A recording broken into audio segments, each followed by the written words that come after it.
Hello,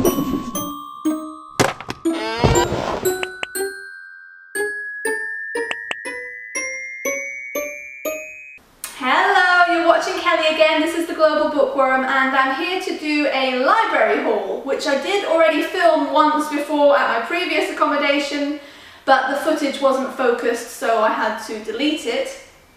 Bearing in mind what I've said in my unhaul video, that I am about to leave Melbourne, this is now kind of redundant, but I got really excited when I joined 2 libraries here, or like 2 library zones, one on either side of the Yarra River. And one of those libraries I was allowed to take 30 books out. I think I only took 10 in the end. And another library, it was just unlimited.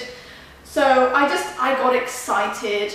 And I got out loads of books, most of which I will now not get to read.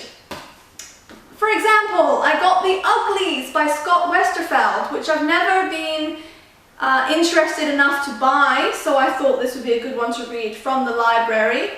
But I'm just going to do what I did last week and do the Unhaul haul pile, because I really don't think this one is going to get read.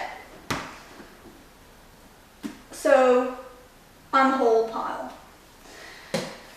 Then I got A Corner of White by Jacqueline Moriarty. This I really want to try and read, not only because I love the cover, it's such a sweet hardback, and just the plot is so crazy. This is a tale of missing persons. Madeleine and her mother have run away from their former life under mysterious circumstances and settled in cramped quarters in a rainy corner of Cambridge, England. Meanwhile, in the kingdom of Cello, Elliot is searching for his father. He disappeared a year ago, the same night that Elliot's uncle was found dead on the side of the road. Official word is that a 3rd level purple is responsible, but talk around town is that Elliot's dad may have murdered his brother and run away with the high school physics teacher. Elliot refuses to believe this and is determined to find both his dad and the truth. When Madeleine and Elliot begin to exchange messages across worlds through an accidental gap that hasn't appeared in centuries, the large and small events of their lives start to intertwine. Dangerous colours are storming across Cello. A 2nd level grey will tear you to pieces, a 1st level yellow can blind you, while Madeleine is falling for her new friend Jack. In Cello, they are searching for the tiny butterfly child, while Madeleine fears that her mother may be dangerously ill. Can a corner of white... typo. Can a corner of white hold a kingdom? Can a stranger from another world help to solve the problems and unravel the mysteries in your own? And can Madeleine and Elliot find the missing pieces of themselves before it is too late? I just think that sounds so eccentric, and Jacqueline Moriarty wrote one of the funniest YA books I've ever read, which was Finding Cassie Crazy. Laugh out loud, split your sides funny, but also with a heart.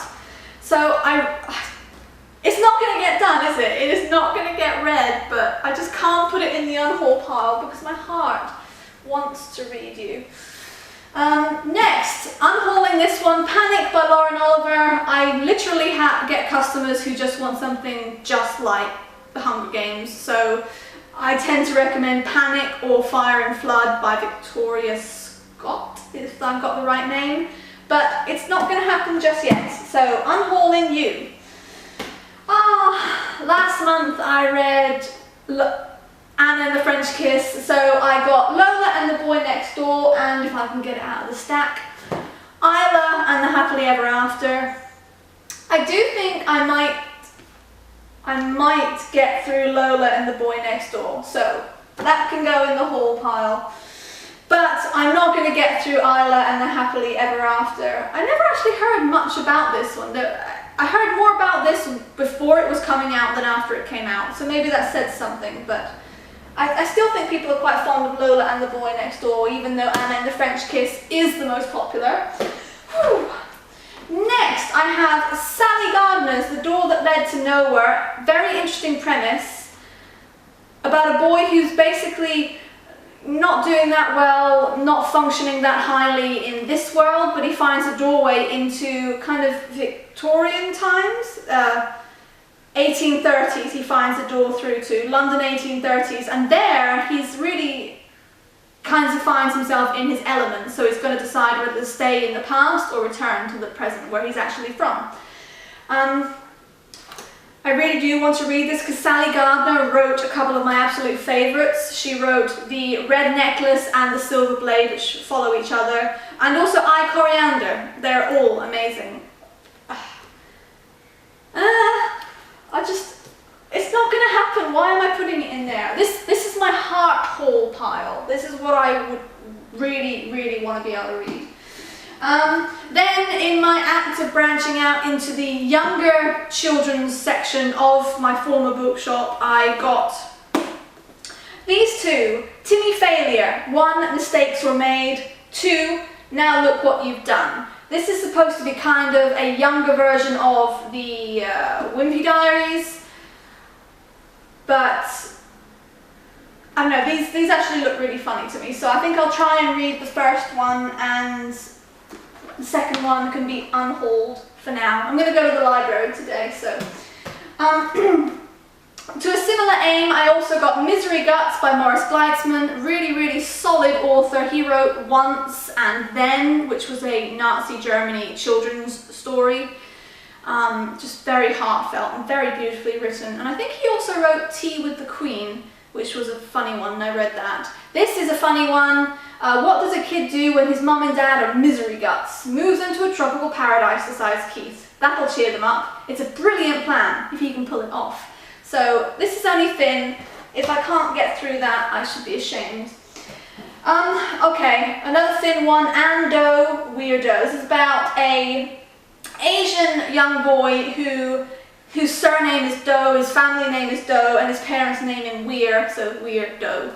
And Weirdo is the new kid in school with an unforgettable name, a crazy family, and some seriously weird habits. Fitting in won't be easy, but it will be funny. Oh, I need to try. I also got Winger by Andrew Smith, and I started this. I did start it. By the way, I miss when they used to stamp the return dates in the actual book. I miss that sound. Actually, I used to be a library monitor at school. I know, really cool. And it was always really nice just stamping that decisive date on the inside of the book. They don't do that here. They just print you out a receipt with the return dates and the titles on it. I don't like that so much. Oh, picture page.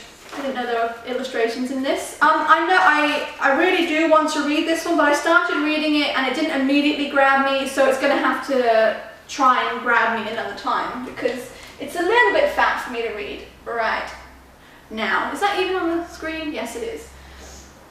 Delirium by Lauren Oliver, which is the first in a trilogy about love, which is considered a disease in this world, and a girl who goes from thinking it's a disease and wanting to be cured to never ever wanting to let it go because she falls in love.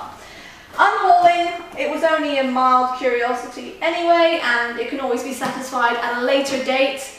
This one, Deadly Class by, who is the artist for this? Okay.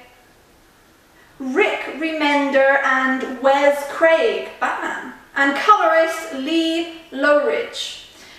I haven't read any graphic novels for a while. I haven't picked up the rest of Saga yet. I just thought this would be a good thing to rush through really quickly, hence I'm not going to unhaul, I will haul. And likewise, everyone always goes on about Blankets, a graphic novel by Craig Thompson, which is supposed to be a very heartfelt story. Achingly beautiful, it says on the back, and everyone I've seen review this on YouTube has talked about it very highly, and the art's quite nice, although I generally recoil at art that's so dark, that has so much black lines, but I do like the way he draws faces, so I'm going to try and get that one done before I return it to the library.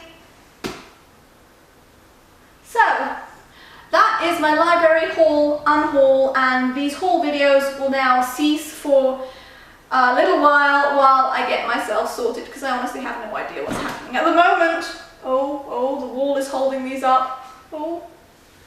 Well, the wall is holding the whole building up, so it should be able to hold up my books.